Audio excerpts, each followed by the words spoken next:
Siempre hemos pensado que tenemos que transformar el sentido de lo que es una congregación, porque tenemos que ser una familia. Es bien importante que impactemos la sociedad allá afuera, que podamos dar un ejemplo, que podamos llevar una palabra, que podamos consolar, que nos convirtamos en los pies, las manos, la boca, los labios de nuestro Señor, para llegar a más gente. Y no estamos logrando ese impacto. ¿Por qué no estamos llegando a ese impacto? Porque nos hemos convertido en lugares donde venimos y recibimos y salimos y seguimos nuestra vida normal. Se nos olvida que somos llamados a algo muy especial, que tenemos un llamado a ser discípulos de Jesús. Usted, cuando recibió a Jesús, usted se convirtió en discípulo de Jesús, déjeme le digo. Entonces tenemos que ser transformados y ser esa pieza clave que transforme la sociedad. Y si nosotros tenemos el entendimiento de familia, es como en su casa, como yo espero que así haya sido su familia, que usted se desarrolló con unos padres que le enseñaron, le mostraron. Yo sé que a veces no en todos los hogares se tuvo esa fortuna, pero así es como lo diseña Dios. Y Dios sí es ese Padre amoroso que nos da, que nos ayuda, que nos hace crecer, para que cuando nosotros ya como hijos salimos de esa cobertura paterna, podamos ir y hacer una nueva familia. Así es como vamos a ir impactando la sociedad. Y como padres, pues para nosotros es un gusto, es un honor y es un orgullo ver que nuestros hijos se desarrollen y se desenvuelvan correctamente allá afuera.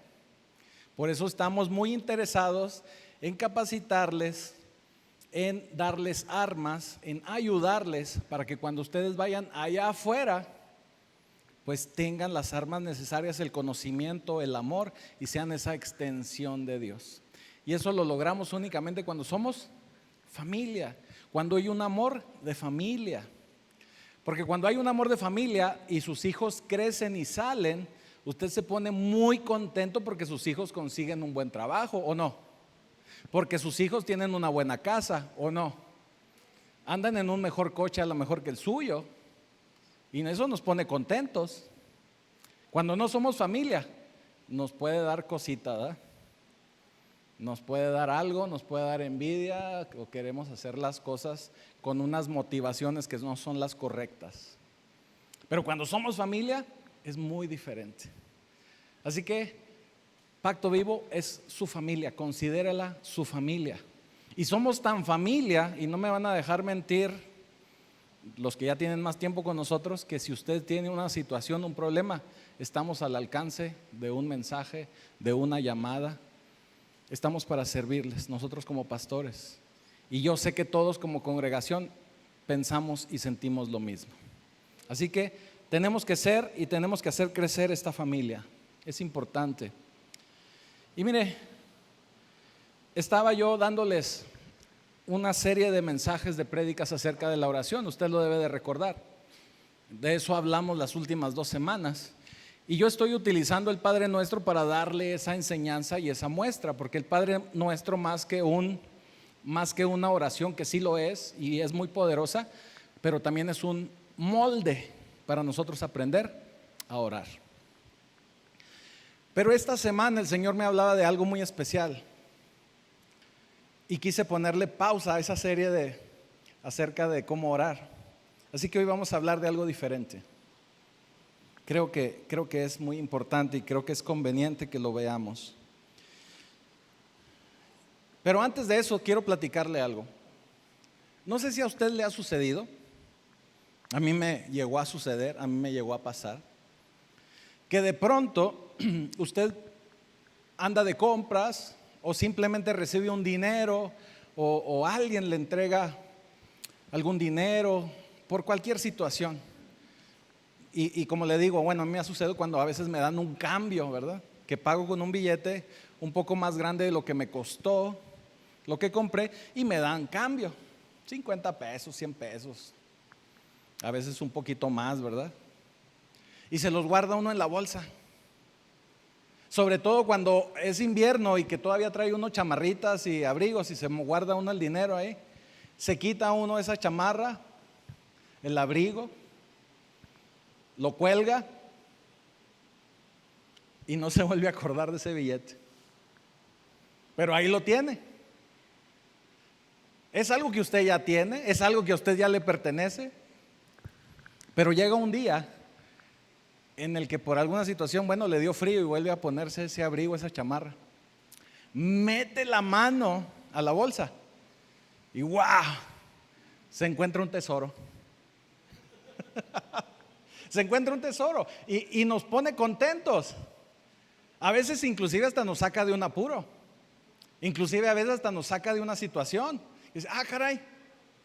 Y ni nos acordamos de dónde llegó, pero ahí lo traemos. Y es algo que ya nos pertenecía, pero el volverlo a encontrar nos alegra y nos da mucho gusto.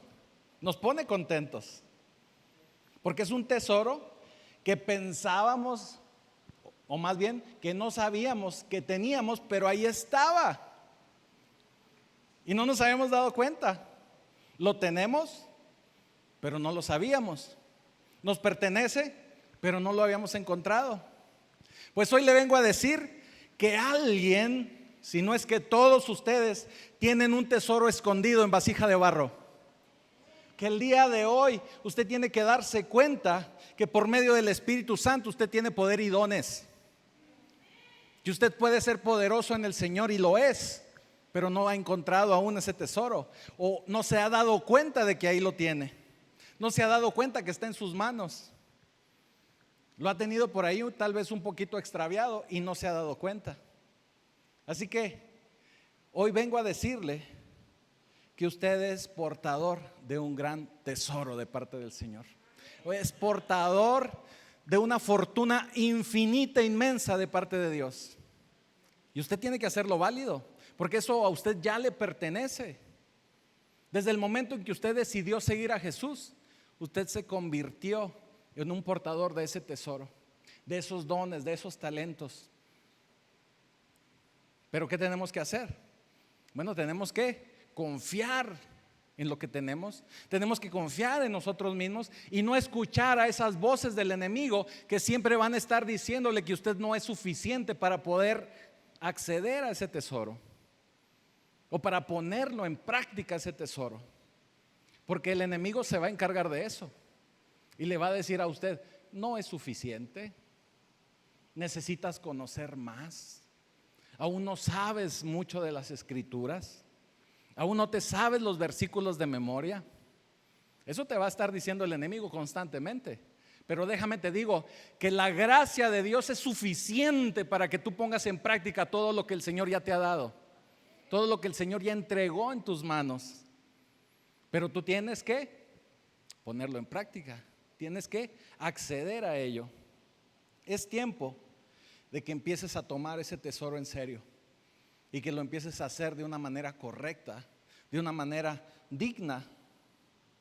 Y mira, toda la escritura nos habla acerca de ese poder poderoso que tiene nuestro Señor. Todo desde el Génesis hasta el Apocalipsis nos habla de ese reino que está al alcance de nosotros. Pero hay una historia, y es en la cual me quiero basar esta mañana, que se encuentra en el Evangelio de Lucas capítulo 9. Y esta historia nos va a ayudar para entender esto de lo que te estoy hablando, esto de lo que te estoy diciendo esta mañana. Esto que tú tienes que tomar porque ya te pertenece, pero que lo tenías por ahí escondido en algún cajón, en alguna bolsa de alguna chamarra, y no te habías dado cuenta que ya es tuyo, que está a tu alcance, que te pertenece. Y dice así, te lo voy a leer en la Nueva Traducción Viviente, así que no te vayas a asustar, ¿verdad? Pero Lucas capítulo 9, vamos a empezar a leer a partir del versículo 1. Y dice así: cierto día Jesús reunió a sus 12 discípulos y les dio poder y autoridad para expulsar a todos los demonios y sanar enfermedades. Luego los envió para que anunciaran a todos acerca del reino de Dios y sanaran a los enfermos. Déjame te pregunto algo, ¿a quién reunió Jesús? ¿Hay otra forma de decir apóstoles? ¿A sus discípulos? ¿Quién es un discípulo de Jesús? Todos ustedes. Cuando ustedes recibieron a Jesús en su corazón como su Salvador, como su Señor, recibieron a Jesús y se convirtieron en discípulos. Así que esta palabra es para ti, para ustedes, para nosotros. ¿Y a quién reunió Jesús? A sus discípulos. Versículo, vamos a brincarnos hasta el versículo 10. Porque sabemos que el Señor los dotó de autoridad, de poder y los envió. Luego en el versículo 10 dice: cuando los apóstoles o sus discípulos regresaron, le contaron a Jesús todo lo que habían hecho.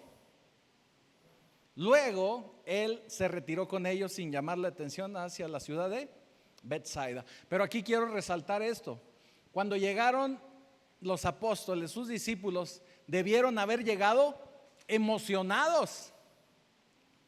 Si usted va y ora por un hermano que está enfermo, que está en cama, y este se levanta, se sana, no sé usted cómo se va a poner. No sé si vaya a llegar a su casa muy triste porque pues se sanó. ¿Qué sucede? Usted se emociona. Los apóstoles llegaron emocionados. Yo puedo creer que casi brincando: Señor, ¿qué crees? Sanábamos enfermos, predicábamos de ti y los demonios salían huyendo. Debieron haber llegado emocionados. Así como cuando usted mete la mano a la bolsa de la chamarra y se encuentra uno de 500 y dice usted: wow, Señor, gracias. Usted le puede hasta pegar de brincos y sale corriendo al Oxxo por unas papitas, porque es algo que le genera emoción, que le genera alegría. Yo puedo percibir que así llegaron los apóstoles, porque dice: regresaron, le contaron a Jesús todo lo que había sucedido. Varones, como cuando llega a su mujer y le platica todo lo que pasó cuando se fue de compras. ¿Llegan emocionadas o no? Bueno, hay pocos varones, pero yo sé que nomás con la mirada me dijeron que sí. Así llegaron los apóstoles emocionados. Dice en el versículo 11: pero las multitudes, imagine, después de ellos haber sanado, después de haber ellos liberado, ¿qué cree que hace la gente? Vamos tras ellos a ver a dónde más van. Vamos a ver qué están haciendo. Las multitudes los siguieron, ahí iban tras de ellos. Además sabían que iban con Jesús y sabían ya lo que Jesús hacía. Sabían que con la sola presencia de Jesús los ciegos recuperaban la vista, los sordos escuchaban, los endemoniados quedaban libres, todo mundo era salvado, sanado. Pues claro que la gente se acercaba a Jesús, generaba tumultos, multitudes. Era todo un suceso. Entonces dice el versículo 11: pero las multitudes descubrieron a dónde iba y lo siguieron. Ahora sigue diciendo: Jesús los recibió y les enseñó acerca del reino de Dios. ¿Acerca de qué les enseñó? Del reino. ¿Qué hemos enseñado aquí en la casa? Del reino. Y sanó a los que estaban enfermos. Versículo 12: al atardecer, los 12 discípulos se le acercaron y le dijeron. Yo me imagino que ya estaban así, llegaron cansados, ¿verdad? Vieron que todavía estaba ahí el montonal de gente, Como cuando usted tiene a veces visita en la casa y dice, híjole, ya se está acercando la hora de cenar y no tengo para tantos molletes, ¿verdad? Entonces se acercan a Jesús y le dice, despide, Señor, despide a las multitudes para que puedan conseguir comida y encontrar un molletito. No, perdón, así no dice. Que puedan conseguir comida y encontrar alojamiento para la noche en las aldeas y granjas cercanas. En este lugar alejado no hay nada que comer. Además ya es tarde y ni siquiera está abierto el Oxxo. Algo así le dijeron, ¿no?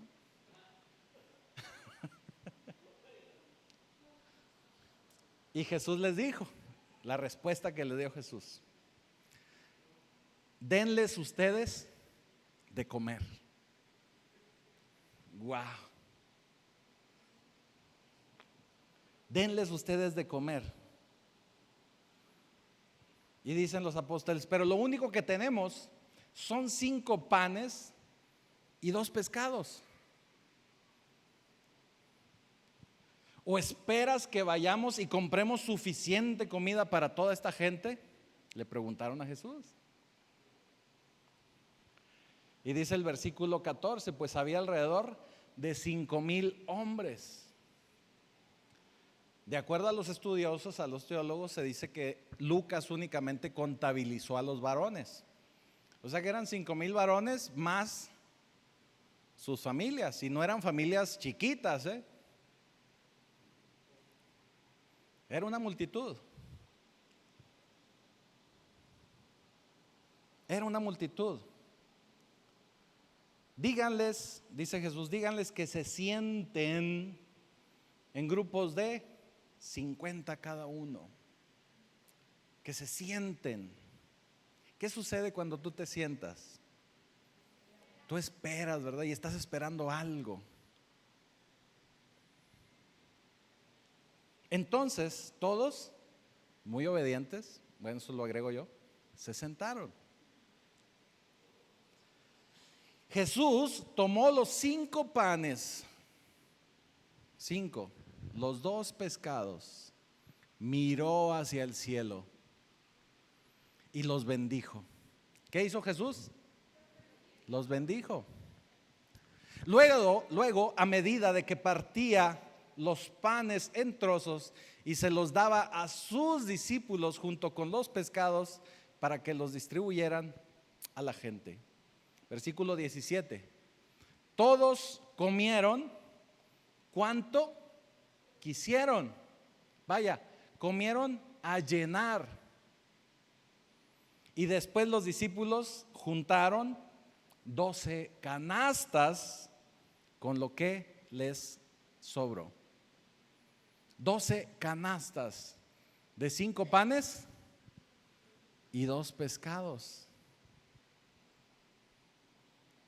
Amén. Señor, te damos gracias, Padre, por esta palabra. Sabemos que esta enseñanza va a quedar en nuestra mente, en nuestro corazón, y la vamos a poder llevar a la práctica, porque eso es lo que tú necesitas, Señor, de cada uno de nosotros, que caminemos de acuerdo a tus escrituras, que podamos ser ejemplo.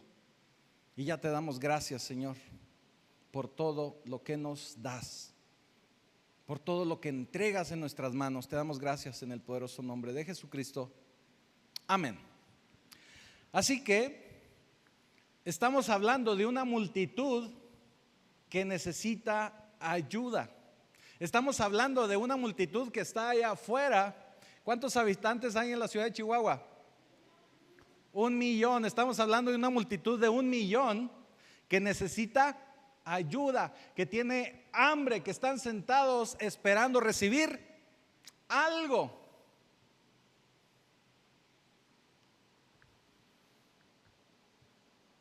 Así que, déjame te digo algo. ¿A quién reunió Jesús? Así que hoy te estoy diciendo esta mañana que el Señor está llamándote a ti, que el Señor está haciendo un llamado, te está reuniendo para que podamos ir y alimentar a ese 1,000,000 que está allá afuera, que podamos llevar de su palabra, que podamos llevar de su bendición, que podamos entregar en sus manos todo eso que ellos están expectantes, esperando de cada uno de nosotros. Que podamos ser la diferencia como iglesia, como un hijo de Dios allá afuera. Que nos puedan ver distintos, que nos puedan ver diferentes.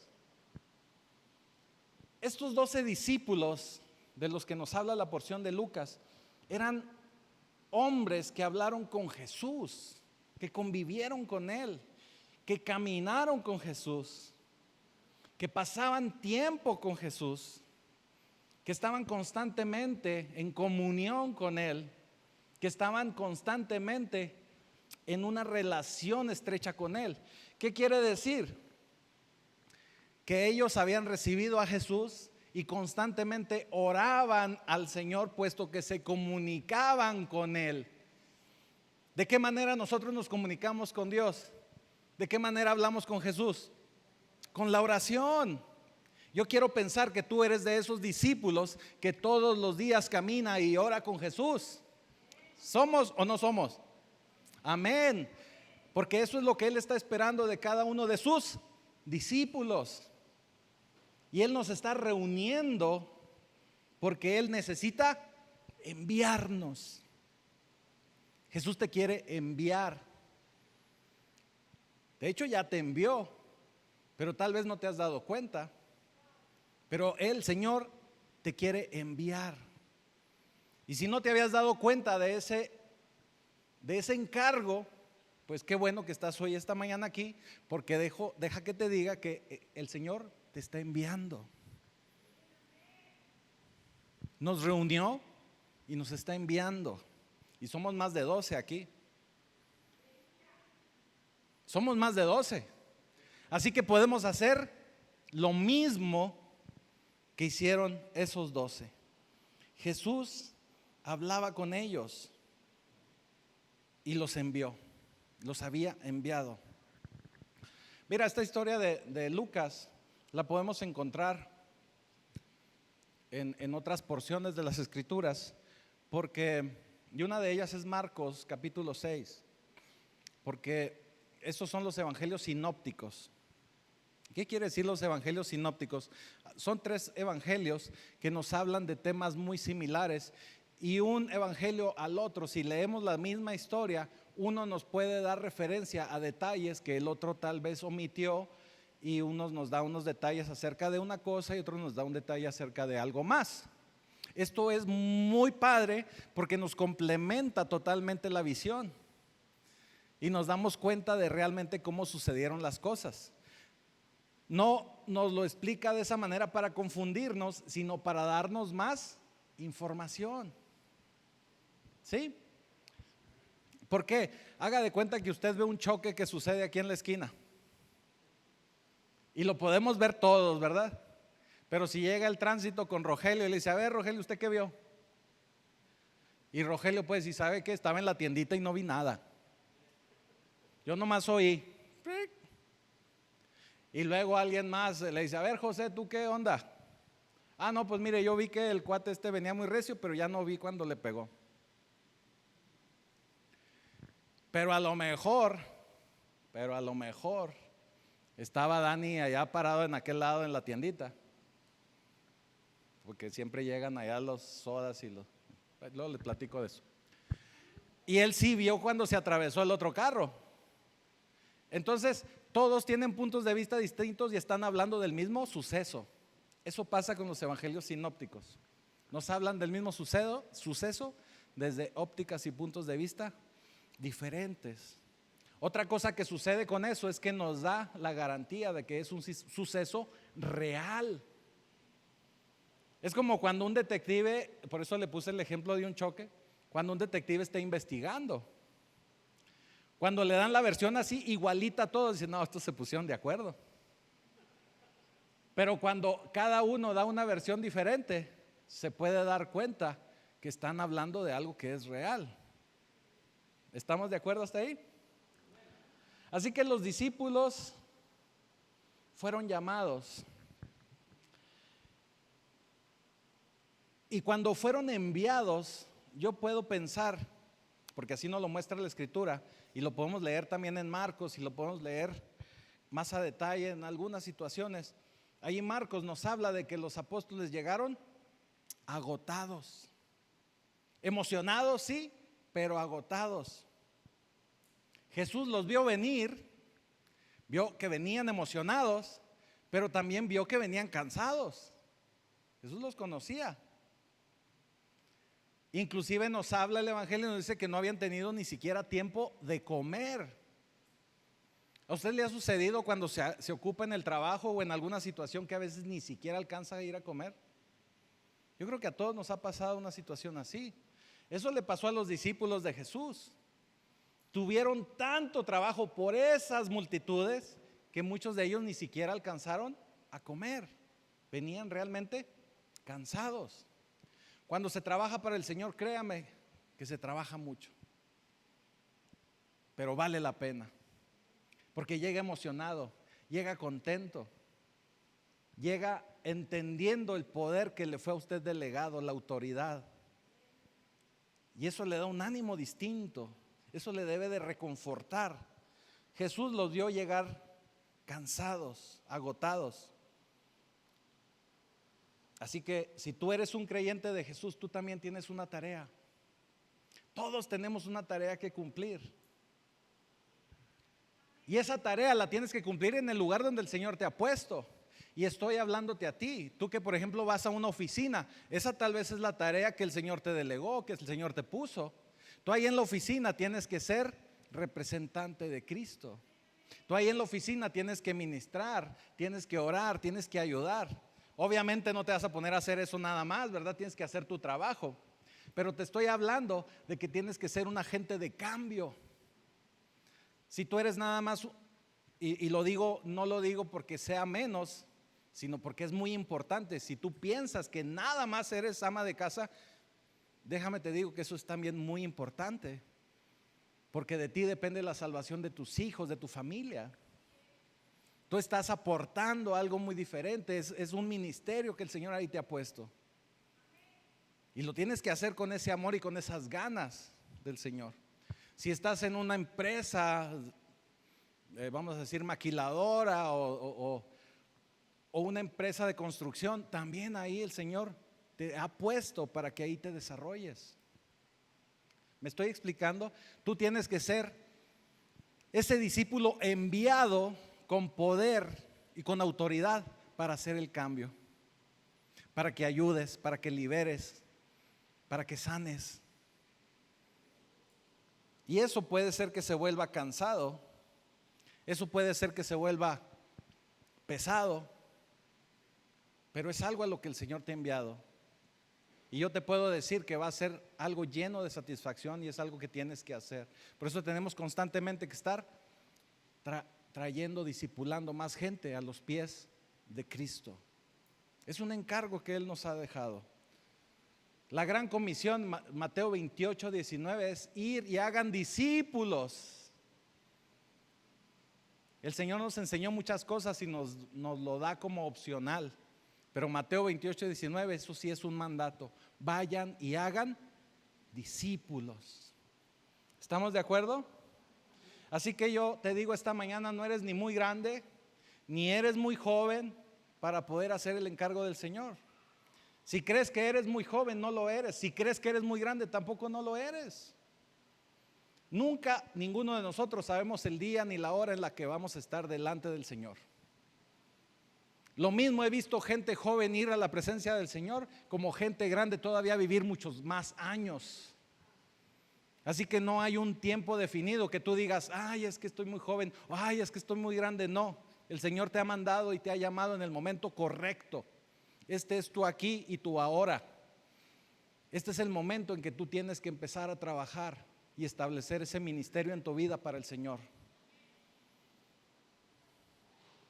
Pero es importante que caminemos dignamente como representantes de Jesús, de quien nos ha enviado. Porque mira, luego a veces, y lo digo con cierta tristeza, nos perdemos en las formas, nos perdemos en la popularidad, nos perdemos en las herramientas, Luego yo veo que mucha gente del pueblo de Cristo se preocupa más por su popularidad o por sus likes que por llevar almas al reino del Señor. Se preocupan más por sus seguidores que por llevar a sus discípulos a una madurez. Se preocupan más por llenar sillas que llevar gente a la salvación. Y nos estamos perdiendo la batalla delante del enemigo, porque el enemigo es muy sutil y se está infiltrando inclusive en las iglesias. Tenemos que estar alertas. Y si somos verdaderos discípulos del Señor, tenemos que trabajar para el Señor. Y mira, hay 3 ingredientes importantes que tenemos que tomar en cuenta para poder ser un discípulo enviado del Señor. Y el primer ingrediente, el número 1, y nos lo dice el versículo primero: Él los llamó. El llamado tiene que venir de Él. Él nos reunió, Él nos llamó. Si tú ya estás en la presencia del Señor como un discípulo, como un hijo de Dios, estableciste en tu vida a Jesús como tu Señor, eres de esos llamados. Ese es el primer punto que tú tienes que cumplir. Y mira, el llamado para los discípulos, para los apóstoles, fue lo más importante. Todo lo que tenían que hacer, lo dejaron y se dedicaron al llamado del Señor. Dejaron todos sus planes, tiraron su agenda a la basura, borraron, setearon su celular, no sé, y se dedicaron a partir de ese momento únicamente al Señor. No estoy diciendo que tú tengas que hacer lo mismo, por eso te expliqué primeramente que donde tú estás, ahí está tu ministerio. ¿Me estoy explicando? Pero lo que sí te quiero decir es que eso a lo que el Señor te ha llamado debe convertirse en una prioridad para tu vida. Es un llamado que el Señor te está haciendo. No te está llamando ni tu jefe, ni tu gerente, ni tu papá, ni tu mamá. Te está llamando el Rey de Reyes y Señor de Señores. Y si el primer mandamiento es amarás a Dios sobre todas las cosas, un llamado que viene de Él debe de ser lo primero en tu vida. Luego nos confundimos y queremos hacer toda nuestra agenda y luego ya el Señor. Y no es así. Mira, el Señor parte de que Dios haya enviado a su Hijo, que si entendemos bueno, y no es que lo entendamos, pero que si sabemos de la Trinidad, es Dios mismo hecho carne, así nos dice la Escritura. Él se convirtió en carne para ser igual que sus discípulos, para entender lo que ellos sentían y para que sus discípulos, y en este caso también nosotros, podamos escuchar sus palabras, podamos escuchar su voz y poder dejarnos evangelios y mensajes que hacen de nuestra vida mucho mejor. Nosotros tenemos ese regalo hermoso que es el Espíritu Santo. Y por medio del Espíritu Santo nosotros podemos recibir también la voz de Dios y escuchar su voz. Todas las instrucciones de Jesucristo las podemos recibir, porque hay algo poderoso en recibir a Jesús en nuestra vida. Y eso poderoso es que hemos sido llamados. Eso poderoso es que tú recibiste gracia. Y ya en alguna ocasión aquí lo hablamos, lo predicamos. La gracia es todo lo que tú necesitas, porque el Señor ya hizo todo en la cruz. Él ya venció todo. No necesitas nada más que la gracia del Señor, y eso ya lo tienes. Es como ese billete que guardaste ahí, que no sabías que tenías, pero ya lo encontraste y ahí está. Siempre ha sido tuyo, ahí lo tenías, pero no te habías dado cuenta. Eso es poderoso. Número 2, ingrediente número 2. El Señor les dio poder y autoridad. Poder y autoridad. Y mira, esto es una buena noticia para alguien como nosotros, que a veces pensamos que no tenemos lo suficiente. Muchos de nosotros pensamos que para hacer la tarea de Dios no tenemos el tiempo suficiente, no tenemos el dinero suficiente, no tenemos la paciencia suficiente, no tenemos los dones necesarios, ni el talento, ni las conexiones, ni los lugares adecuados. Pero déjame te digo que sí lo tenemos, porque Él nos da poder y nos da autoridad. La buena noticia es que Dios mismo te está equipando. La buena noticia es que Dios mismo ya te equipó. ¿Tú para qué eres bueno? ¿Qué sabes hacer en tu vida? ¿En qué te has desempeñado estos años de tu vida? ¿Qué consideras que eres bueno para pintar, para dibujar, para cantar, bailar, para saltar, para hacer reír a la gente? ¿Para qué eres bueno? El Señor ya te ha dotado de talentos, de dones. Y ya te ha dado poder y te ha dado autoridad. ¿Eres buena para cocinar? Es un don del Señor. ¿Te quedan los molletes bien ricos? Eso es un super don del Señor. ¿Eh? Sí, ¿no? Un chilito pasado, no, es don del Señor. Ya el Señor te ha dado lo que tú necesitas para desempeñar tu llamado. Así que esa es la buena noticia. Mira, la gente no te llama por tu capacidad. La gente a quien llama, los llama porque sabe que esa gente lo único que va a hacer es decirle: sí, Señor, aquí estoy, envíame a mí. Lo único que necesita Jesús, Dios, escuchar de ti es disponibilidad. Decirle: sí, Señor, estoy puesto. Estoy más puesto que un calcetín. Es lo único que Él necesita. Tu disponibilidad. Que lo aceptes, que quieras. Y Él se va a encargar de equiparte con todo lo necesario. Mira, hay gente que puede ser la más equipada, la más dotada. Pero si no está la presencia ahí del Señor, está hueco. Hay lugares donde es un espectáculo hermoso, pero si no está la presencia de Dios, eso no fue nada más que un concierto. Eso no fue nada más que un espectáculo. Pero si tú verdaderamente le dices que sí a Jesús, Él te va a equipar, Él te va a dar todo lo necesario. Debe de haber un llamado y debe de haber un tiempo también para ese llamado. Debe haber un tiempo específico también para servirle al Señor y para responder a ese llamado. Y cuando tú digas que sí, el Señor te va a equipar, el Señor te va a dotar. Pero cuando nosotros queremos hacer las cosas por nuestras fuerzas, y déjame te digo algo, eso es lo que está esperando el enemigo de tu alma, que tú hagas. Que tú digas: mira, yo soy tan buen orador que ahorita armo mi iglesia, ¿verdad? Pero estás yendo por tus fuerzas, no te está enviando el Señor. ¿Me estoy explicando? Pero el enemigo eso es lo que quiere. Oh, yo soy tan bueno para cantar que ahorita armo una alabanza y me contratan en cualquier iglesia. Bueno, en Pacto Vivo déjenme les digo que no, porque aquí solo tenemos adoradores en espíritu y en verdad. Y tú eres un adorador, ¿o no cantaste ahorita? En espíritu y en verdad. Así que todo lo que hagas tiene que ser de una manera entregada al Señor. Entregada al Señor. Si tú lo haces por tus propias fuerzas, te vas a cansar y no lo vas a lograr. La misma escritura nos habla y nos dice: ellos confiaron en carros, ellos confiaron en caballos, pero nosotros confiamos en el Dios Todopoderoso.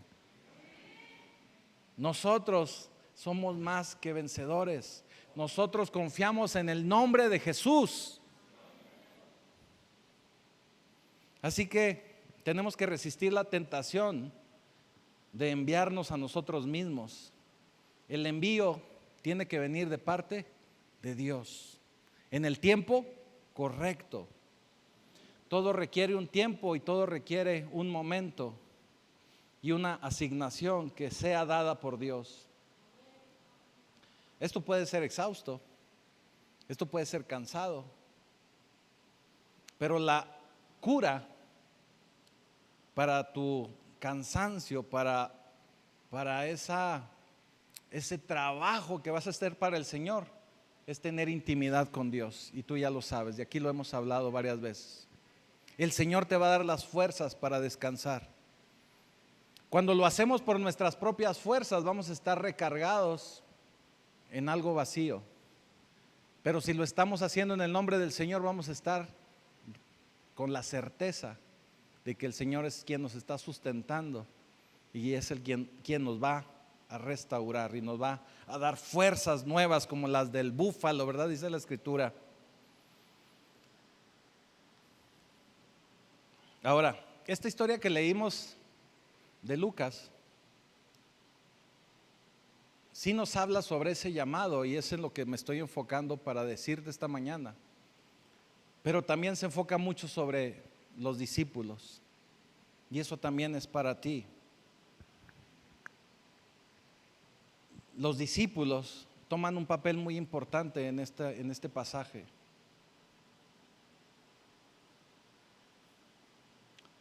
Y mira lo que me revelaba el Señor. Leímos en el pasaje que la multitud siguió al Señor, y la multitud, lejos de ser despedida por el Señor la recibió.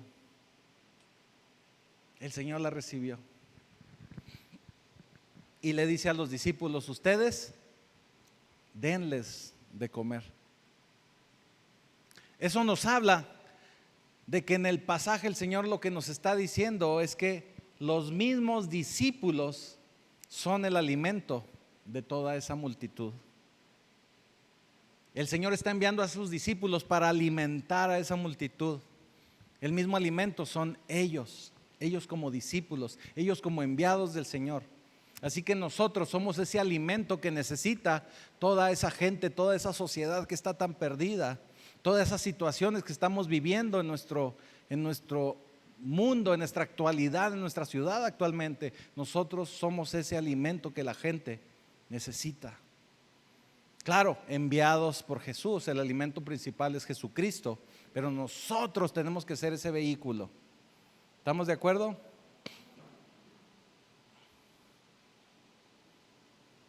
Mire, cuando usted entiende que usted tiene que alimentar a esa multitud, y usted busca y nada más se encuentra con 5 panes y con 2 pescados, va a tener que empezar a buscar en las bolsas de sus chamarras, va a empezar a buscar en los cajones, va a empezar a buscar al Señor en la intimidad, porque ahí el Señor lo quiere orillar para que verdaderamente usted abra ese cajón y encuentre ese tesoro que es ese poder y autoridad que el Señor ya te dio. Pero tienes que ir a buscarlo. Y muchas veces el Señor nos orilla, nos lleva a ese momento, a ese extremo donde decimos: Señor, ¿y ahora cómo le hago para alimentar a esta multitud? Y solamente tengo 5 panes, 2 peces y una Biblia. ¿Y ahora cómo lo hago? El Señor te está llevando a ese punto y nos quiere llevar a cada uno de nosotros. Así que si tienes en la actualidad una multitud y te estás sintiendo presionado por situaciones en tu vida, y entiéndase esto, la multitud que tal vez está poniendo el Señor delante de ti son esos problemas que todos y cada uno de nosotros tenemos en nuestra vida diaria. Si el Señor está poniendo delante de ti una multitud que se llama problema en tu matrimonio, este es el momento de buscar ese poder y esa autoridad. Si está poniendo delante de ti esa multitud que son problemas en las finanzas, tienes que buscar en los cajones y encontrar ese poder y esa autoridad que el Señor te da. Si esa multitud delante de ti es tu salud, una situación de enfermedad, tienes que empezar a buscar ya en tus cajones ese poder y esa autoridad, ese tesoro perdido que ya el Señor ya te dio. El Señor nos orilla de muchas formas, porque Él quiere ver que pongas en práctica eso que Él ya te dio. Hay un tesoro ahí esperando por ti, por mí, por todos. Ahí hay un tesoro que tenemos que sacar. Ahí hay un tesoro que tenemos que poner en práctica. Ahora déjenme les platico algo acerca de los discípulos. Porque la misma reacción que tienen los discípulos son la reacción que nosotros a veces tenemos. Y ya voy a ir cerrando, no se me desesperen. ¿Cómo reaccionaron los discípulos cuando vieron la multitud? Lo primero que le dijeron al Señor, se le acercaron. Me imagino que le dijeron así bajito, ¿verdad? Señor, Señor, ya despídelos. O sea, ya, ¿verdad? Que ya, Señor, ya. ¿Qué hacemos a veces nosotros? El Señor pone oportunidades delante de nosotros y no las vemos. Nos quedamos callados. Vemos a una vecina, un vecino que tiene problemas y no le hablamos de Jesús. Despídelo, Señor. Me recordé de otra cosa, un chiste que decía, es que se haga justicia en los animales de mi compadre, ¿verdad? Despídelo, Señor. A veces vemos una situación en nuestro trabajo, en nuestra escuela, en algún lugar laboral. No, yo no, Señor, despídelos para que vayan y busquen ayuda. A lo mejor es el momento que el Señor está diciendo, aliméntalos tú. Ustedes denles de comer. Ustedes denles de comer. Pero nosotros nos ponemos y oramos, Señor, acércales pueblos, Señor. Mándalos a una iglesia, Señor. Te están esperando a ti. Te están esperando a ti. Porque mira, déjame te digo algo y es una realidad. Todos queremos cruzar el Mar Rojo, pero nadie queremos toparnos de frente con él. O sea, queremos que ya esté abierto y todos cruzamos, ¿verdad? Y hasta podemos ir cantando y adorando y alabando. Pero momentos antes de que se abriera el Mar Rojo, ¿qué sucedió? Desesperación, angustia, miedo. Ya todos ahí ya se querían regresar a Egipto otra vez. Hasta le dijeron a Moisés, oye Moisés, ¿para qué nos trajiste hasta acá? Si éramos esclavos felices. Todos quieren ver caer las murallas de Jericó, pero nadie quiere darle vueltas a la ciudad. Todos quieren ver que caigan las murallas y que caigan. Pero le dice, oye, ok, si van a caer, vente, vamos a darle 7 vueltas. Nadie quiere ir. Oye, vamos a ver aquí la iglesia bien bonita, hermosa, construida, grande, llena de gente. Pero el miércoles no puedo ir.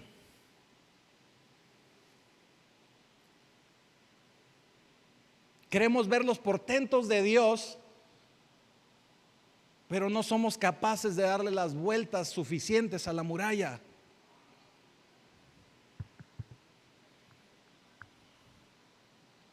Y no solamente eso, sino que esos mismos discípulos, aparte de decirle despídelo, se les ocurrió otra idea. Porque el Señor inmediatamente les contestó, ¿verdad? Porque cuando le dicen, Señor, ¿cuánto pan tienen? Les dice el Señor, ¿verdad? Esto lo estoy leyendo de Marcos 6. ¿Cuánto pan tienen? Y antes de que ellos contesten, el Señor les dice, vayan y averigüen, o sea, vayan, o sea, no se esperen.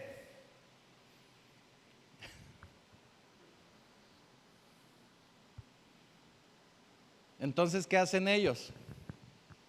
Ok, si no los quieres despedir, envíanos a nosotros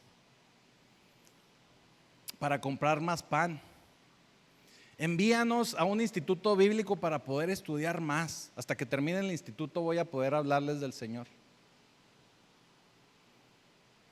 Envíame a conocer más, porque hasta que termine de conocer más de tu palabra, hasta que me sepa versículos de memoria, le voy a hablar a alguien de Jesús. Entonces, si no los vas a despedir, bueno, envíame a mí, ¿verdad? Porque sentimos y siempre vamos a estar sintiendo, porque es un engaño del enemigo, que no somos suficientes. El enemigo siempre te va a hacer sentir eso, no eres suficiente. El Señor les dice, vayan y miren. ¿Cuánto pan tienen? Vayan y miren. Vayan y miren. No sé si a ustedes les ha pasado, ¿verdad? Pero los niños actuales, estos niños electrónicos que ahora tenemos, pasan 5 minutos sin un aparato en sus manos. ¿Y qué cree que le dicen? Ya me aburrí. Ya me aburrí. Uy, qué aburrido. Yo me acuerdo que cuando yo era niño y mi mamá iba a esas tiendas de ropa, se tardaba años, horas, y uno tenía que averiguárselas, saber cómo se entretenía. Y ahora los niños pasan 5 o 10 minutos sin un aparato. Es más, que se vaya el wifi. Ya me aburrí. Ya me aburrí. Tenemos que ir y ver lo que el Señor nos ha dado. Tenemos que buscar lo que el Señor nos da. ¿Qué le dijo el Señor a Moisés? ¿Qué tienes en la mano? ¿Qué tienes en la mano? Una vara. Y con esa vara hizo portentos y milagros, y posteriormente sabemos la historia. Esa vara, que era la vara de Moisés, se convirtió en la vara de Dios. Ya no era la vara de Moisés, era la vara de Dios. Pero empezó con una vara. A David le dijo, mira, ahí está Goliat. Pero a David le dijo, ¿qué llevas ahí? ¿Qué llevaba? Una resortera, una honda, ¿verdad? Y le dotó de 5 piedras. Muchos de nosotros desperdiciamos mucho tiempo quejándonos. Pero el Señor nos dice, vayan y vean. El Señor nos manda, vayan y vean. Eso es falta de fe, vayan y vean. Todo cambia cuando tú pones las cosas delante de las manos de Jesús. Porque el favor de Dios está en tu vida, porque tú ya tienes todo lo que el Señor te puede dar, tú tienes su gracia. Gracia es lo que necesitas en tu vida. Gracia es lo que hace que la balanza se incline a tu favor. Gracia es lo que abre las puertas que nadie va a poder cerrar. Gracia es lo que te pone en lugares donde nadie te va a poder quitar. Gracia es lo que pone delante de reyes y reinas. Y la gracia es lo que tú quieres y que necesitamos en nuestra vida. Gracia es lo que tú necesitas. ¿Qué hizo el Señor con los panes y los peces? Los tomó en sus manos, miró al cielo,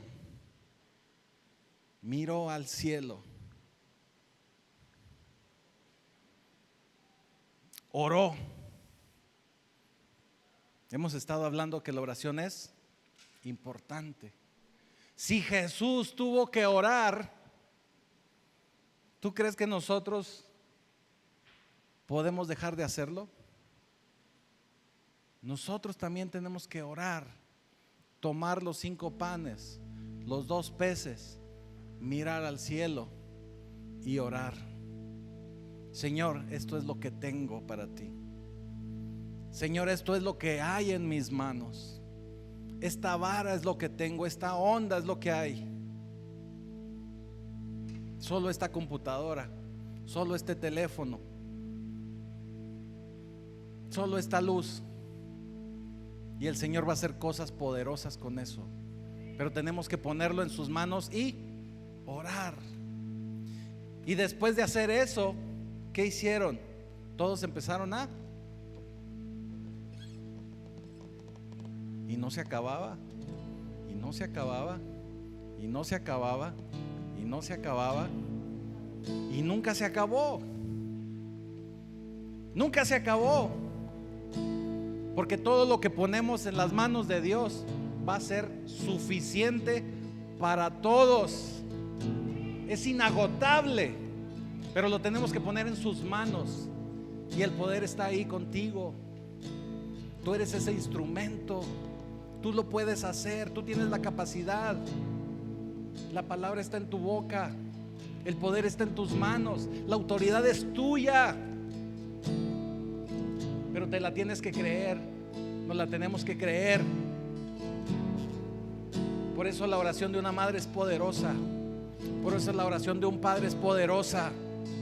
Por eso tenemos que orar a nuestro Padre Celestial y Él nos dará todo lo que necesitemos y aún en abundancia.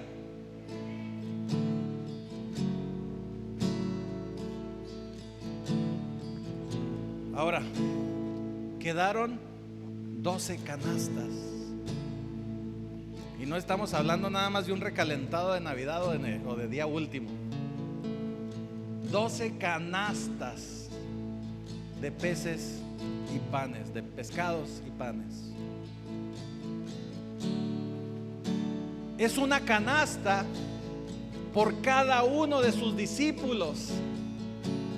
Así que el Señor te está dando una canasta de todo lo que da a todos, de todo lo que podemos repartir a todos, y aún te queda a ti una canasta para que esté en tus manos, para que tú sigas entregando, para que tú sigas bendiciendo. Esa canasta es para ti. Una canasta para cada discípulo, una canasta para cada enviado, una canasta para que tú bendigas a más gente, para que ese evangelio no pare y tú sigas compartiendo a todas las naciones. Así que no pienses que no tienes lo suficiente. Lo único que necesitas es ponerlo en las manos de Dios. Así que ponte de pie. Y si tú sientes que hoy es el momento de poner algo en las manos de Dios, ven acá al altar y entrega eso que tienes en tus manos. Entrega eso que tú sabes que el Señor puede utilizar para bendecir a más gente. Es el tiempo de que no nos quedemos sentados. Es el tiempo de que no nos quedemos callados. Es el